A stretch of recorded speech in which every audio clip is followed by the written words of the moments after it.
For today's video ay magluluto tayo ng Italian tortellini di rana con carne. So from here, nagluto na tayo ng ating brodo, yan, di carne, di vitella, con patate e carote.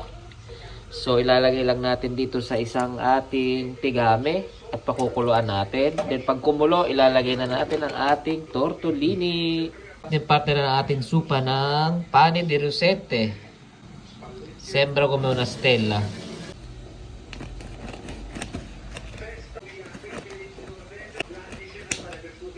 Kumukulo na, lagay na natin ating tortellini.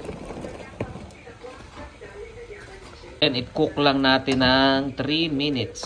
Ayan. Napakasarap na hot soup o mainit na sabaw sa malamig na panahon dito sa Rome, Italy. So ayan, luto na. Plating na tayo. Ayan.